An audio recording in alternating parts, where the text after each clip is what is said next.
Oh, welcome back, everyone. So I went off and I searched the internet, and I think I just found the craziest chess game of the 1880s. So I've got to show you this one. It had everything. It had a queen sacrifice, it had a crazy pawn structure, zero castling, which always makes for fun games. It had tactics and weaknesses galore, and just all in all, it was a super exciting game between two very strong players of their time. So buckle up and let's get right into it. E4, E5, knight c3, knight c6, the Vienna game, and f4. So white's pretty much saying here, hey, look, I didn't want to play the King's Gambit, but I want to play something very similar to the King's Gambit, the Vienna Gambit. But let's just quickly introduce the players before we get too deep into the game. White is no other than Mikhail Chigorin, who is a Russian chess legend, and you might have seen some openings named after him. And black is Alexander Solovtsov, another Russian master.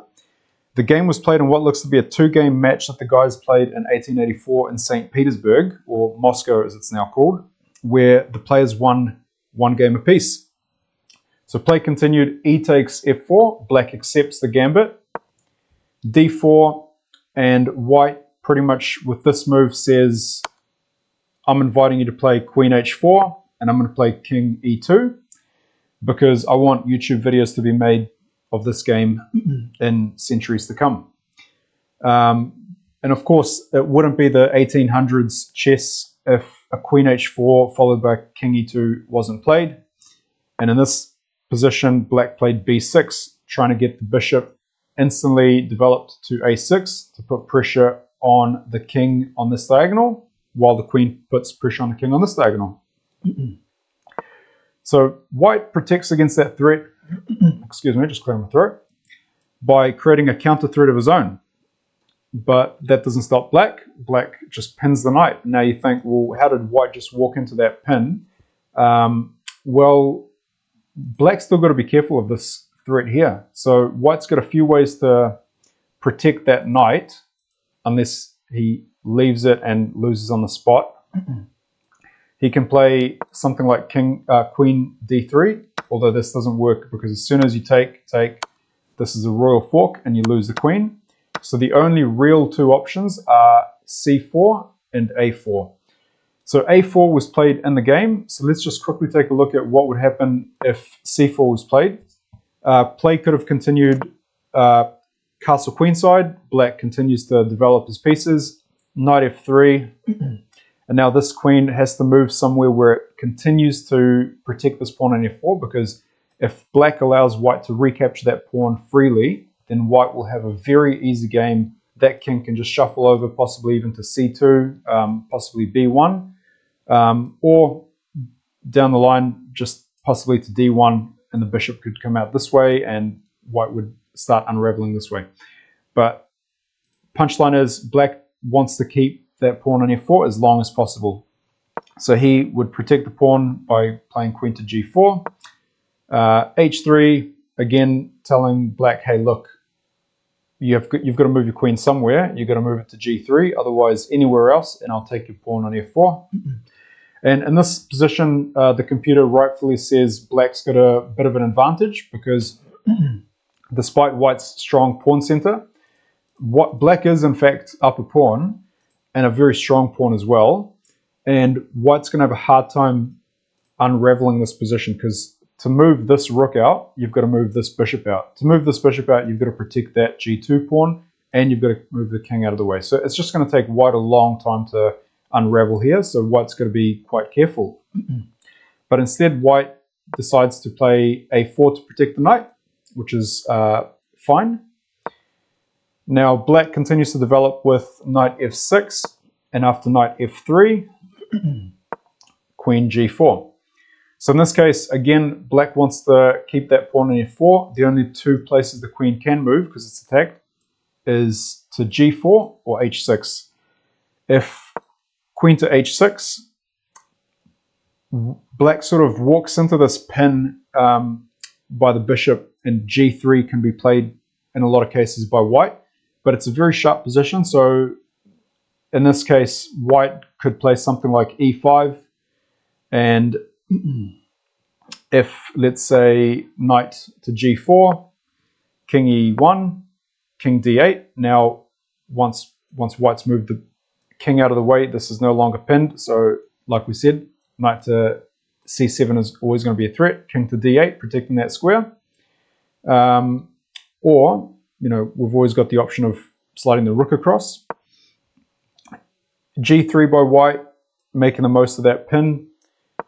Knight e3, attacking the queen.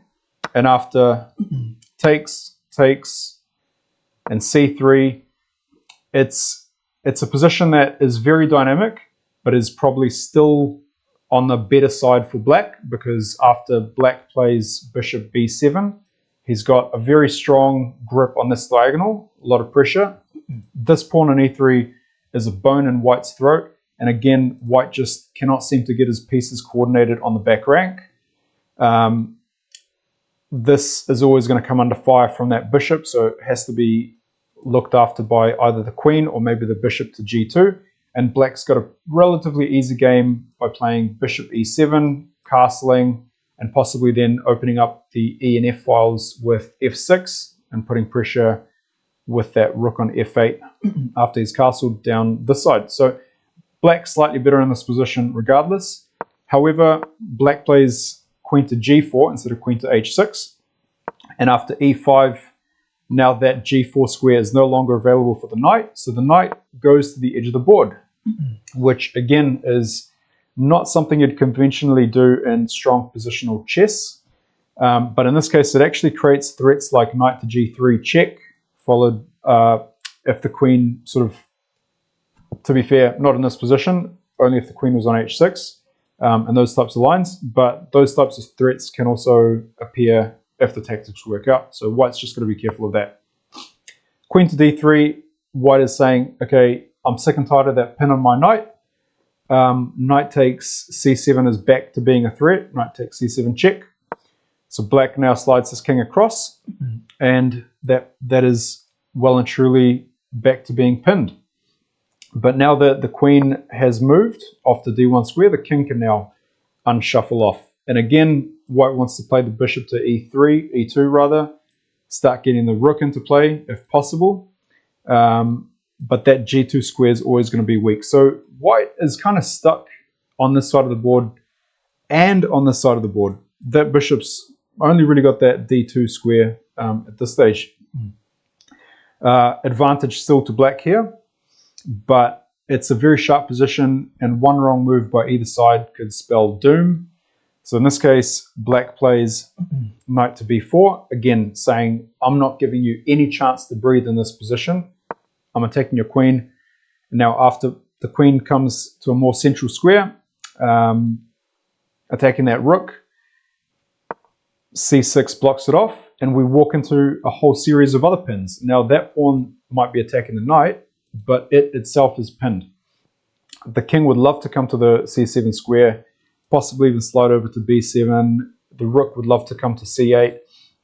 But we're in this weird position where, let's take a look at, it's move 12, and we've already got these weird setups here. A queen and a knight on the edge of the board, early development, a backwards pawn on d7, uncastled kings. The fact that the kings have just slid over one square is pretty remarkable. And that pawn on f4, again being a bone in white's throat. So very unconventional position. It makes for an exciting rest of the game. c3, attacking the knight, and pretty much white wants to create this stable pawn structure in the middle, because that pawn center is really white's only shred of, I wouldn't even say advantage, but I'd say compensation for losing that pawn and having a whole set of pieces that are not well coordinated at this point.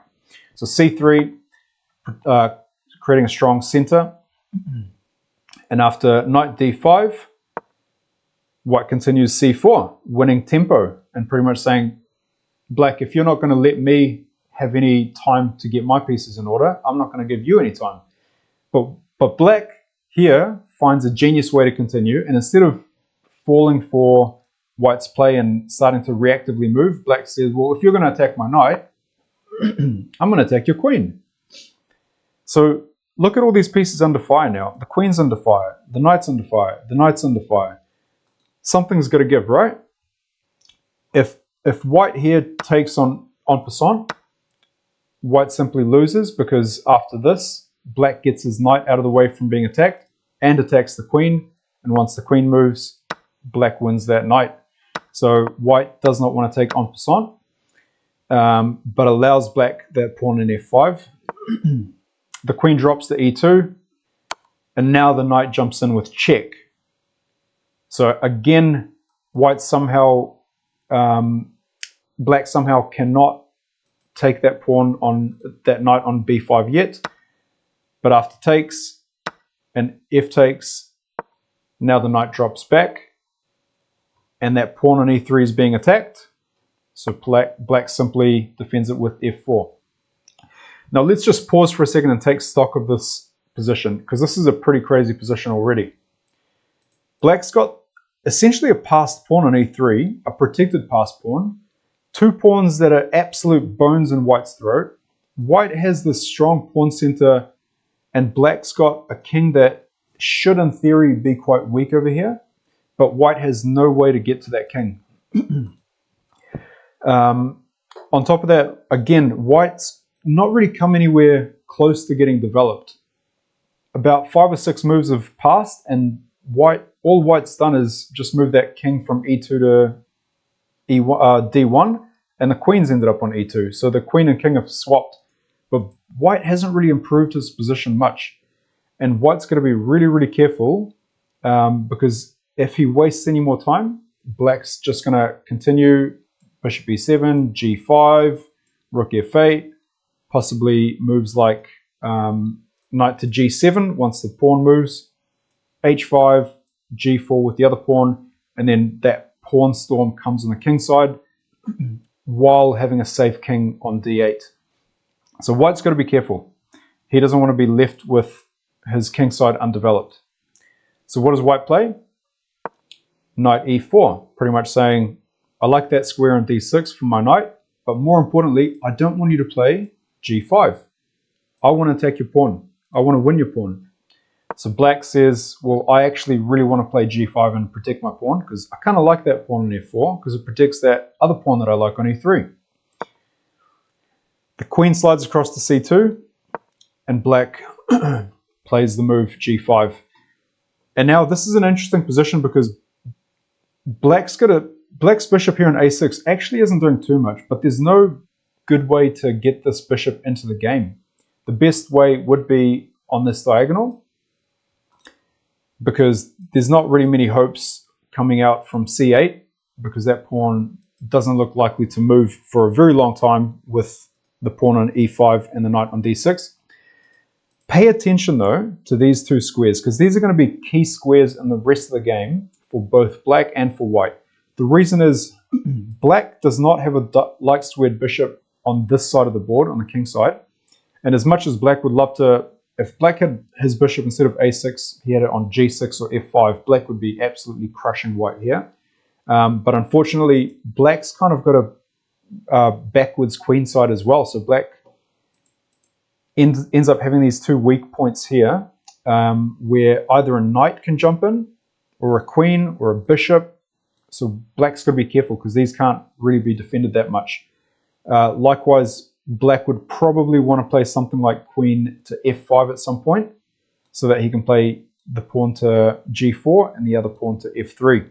But pay attention to these two squares, because this is the kind of stuff you should be looking for when you play. Which are the weak squares in the position, and which pieces of mine can I land on those squares for advantage? So in this case, white continues to develop. He's moved his queen to c2 in order to get that bishop out. Now white's actually kind of close to getting unraveled. And black's got to be the one to pick up the pace. Bishop to e7, just a good move, getting the bishop to a square where it protects from the knight jumping in and allows the rooks to be connected. Now all black needs to do is king c7, and the rooks are connected. Knight c3, and this is an interesting position, because this is pretty normal development for white's pieces, and this is also a strong center. Yet somehow with these pawns here and the king on d1, it ends up being a pretty strange game, to be fair. But with knight e3, knight c3, white is threatening moves like bishop to f4, f5. I'm mincing all my notation at the moment. Threatening to win that queen and trap that queen, because that queen does not have many squares. So the knight moves back. Again, we're talking about these two squares being weak, right? A couple of ways to defend the bishop from coming here.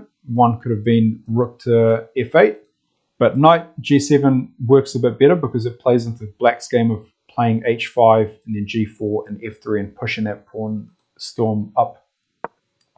d5 by white, saying, I've got an advantage in the center. I'm going to continue attacking in the center. So black takes right before white can really restrict black. And here, white plays a little intermezzo. Instead of taking this way, so let's just say, for instance, white takes, play could continue like this, and this would not be good for white at all. This would be winning for black. So an intermezzo h3 pushes the queen to g3. Black pretty much said, hey, I don't really want to move my queen to, let's just play it out quickly. If I move my queen here, you're just going to trap it. I know these tricks. So I'm going to move my queen to g3. And it's going to be in your position. And I'm still going to play h5 and g4. And I'm still going to maintain that pressure on g2. And also I might even jump in on f2 and maybe even mate you on d2 at some point. So you've got to be careful of my queen there. And how are you going to get it out? You don't have that dark squared bishop anymore. That could have been resting on e1. So what happens here? Knight takes back on d5. Again, white can't take with the pawn because after the trade of bishops on d3, queen takes, the queen takes on g2. So knight takes, and now the knight's in a pretty strong square. But what white's done is, by moving that pawn off d4, he's removed the pressure on the e5 and c5 squares. Now this knight can jump into any of these squares. So really crazy position. Knight e6, so much going on. It's hard to tell who's better. b3, pretty much saying, I don't want any tricks to do with this c4 pawn because I know you're going to play rook c8 and put pressure here. I want to protect my pawn. And also, more importantly, you'll see why b3 is an important move for white. Rook c8 and rook a2. And if I gave you this position right here and said, hey, what's white's best move? Rook a2 is probably not the one you'd look at and say, I love my position, that's why I play moves like rook a2. No, rook a2 is really a move where white's saying, hey, I'm screwed. I need something to protect that pawn on g2 because I need to move my queen out of the way and do something with my queen. And I need to get my rook probably to e2. And I'm just going to be playing a very defensive game, unfortunately, as white. Despite this central advantage that I've got, I don't have an advantage in my own third, so to speak. In my own first three ranks, I'm getting blocked by these three pieces, getting restricted rather. Bishop b7, so that black gets his bishop to that stronger diagonal in a fianchettoed position. And after bishop to e4, h5, white's got to really be careful again. Every single move counts in these types of positions. Black's threatening g4 here.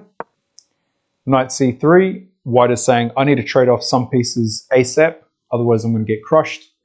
So white is inviting the trade of bishops here, but black says, nah, I'm not interested in your bishop trade. I'm going to play g4. And so that attacks the knight, so white's forced to protect the knight first by essentially getting rid of the attacker. And this is when black has to take back here. If black simply took on h takes g4, he loses the rook. So he needs to trade that bishop. And here, queen takes was played. And white is saying, I want to start eyeing up this pawn. And again, black, you cannot play this because I take your rook and I win the game. So instead, black is forced to play queen takes g4. And here black continues to put the pressure on the white position. Black's plan is pretty easy. He's going to play h4 and h3, remove the defenses here. He wants to get his king onto b8 and his other rook to f8 or g8. So what is white to do in this position? Nice and simply, well, white's not going to let black get his king to safety. If that king can't move off that rank, then this rook can't be connected with this rook. And that is how white's going to restrict black. On top of that, white's now pressuring that pawn twice. Remember how important this pawn is for black? It protects this pawn, which is also really important. If we removed these two pawns from the position, white would be absolutely winning. That's how crucial those two pawns are for black in this position. So black now attacks the queen, knight c5, gets the knight to a stronger square, and also attacks that pawn on b3. And after the queen comes back, rook to h6 is played. It's an interesting looking move. There probably were better moves in the position for black, but it's a very dynamic position, and h4 might be the only move that was really better than rook h6. But nevertheless, rook h6 was played, and after rook e2, white is essentially saying, okay, I am left in a purely defensive position. Almost all my pieces are in white squares so that your bishop is inactive against them. And I'm just going to try get to this pawn as quickly as I can. h4, rook h3. Again, just pretty much saying I don't want you to keep pushing your pawn. And white's reduced to a very defensive task here. But black's going to struggle to break through regardless, because white doesn't have a bad position. It's just that white has a pretty passive position, but it's really hard for black to come through in this position. Black just says, I'm going to spend a move to protect against any counterplay that might come from pawn to a5 or b4 attacking my knight off that strong square. So a5, and now white plays knight to d4, threatening moves like knight to f5. Again, these two squares are quite weak in black's position, and also even threatening to sacrifice in some cases and just really get rid of those two pawns that are causing white so much trouble. Rook to h5, protecting that f5 square and also threatening to take that pawn on e5.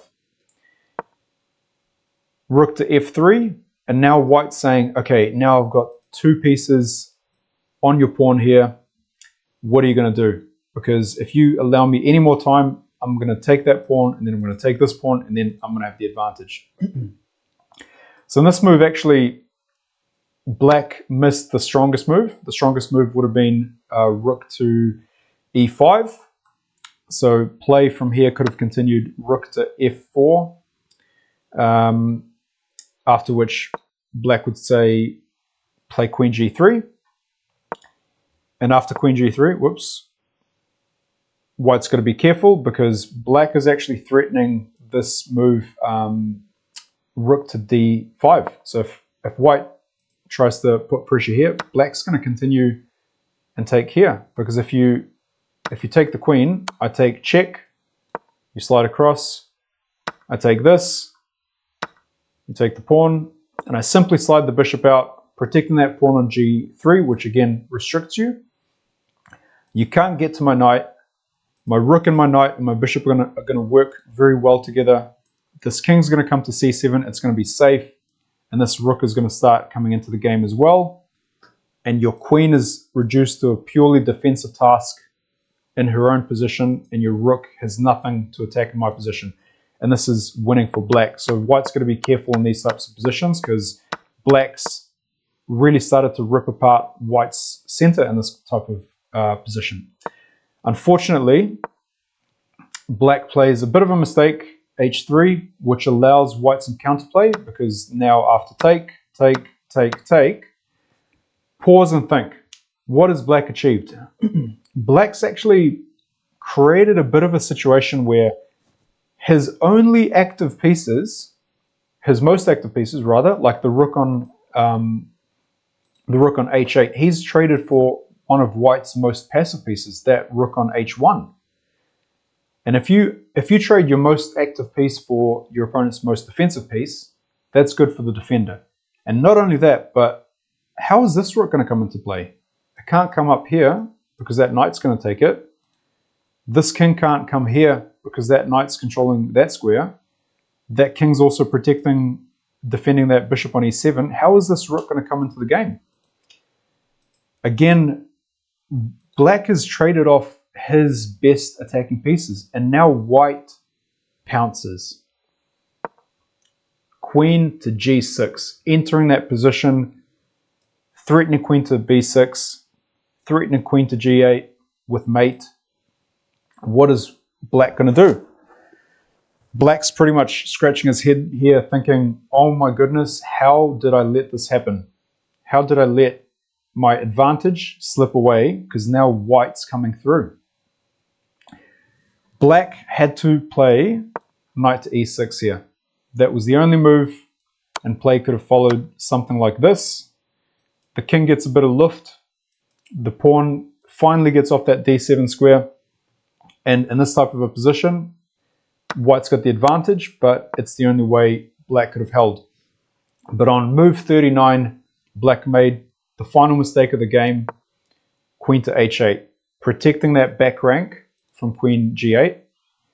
And being move 39, there probably would have been a lot of time pressure, because in that day and age, they didn't have increments on their clocks because they had analog clocks. So if you had an hour and a half for all your moves, and now you're on 30 seconds left or 10 seconds left, and it's move 39, you get an additional whatever 30, 45, 60 minutes after move 40. You've still got to play move 39 and 40. But on move 39, queen h8, losing blunder. Rook to h2. Now, you can't take that rook, because if you take the rook, that is mate. So you have to move the queen away and continue defending that square. And this is where white comes in with the queen check. The rook has to slide over. Sorry, the king has to slide over. And after rook to h7, threatening to take here, black plays rook to c8. White forces mate with this beautiful combination. Queen to b8 check, bishop to d8, knight takes c6, knight to e6, and now comes the queen sacrifice we've all been waiting for. Queen to d8 check, knight takes, and knight to c7 in slow dramatic fashion, checkmate. And there you have it. One of the craziest games I think I've ever seen, especially from this era. I hope you liked it. Leave a like, subscribe if you liked it, subscribe for more, and leave a comment. Let me know what you thought of the game. Peace out. I'll see you in the next video.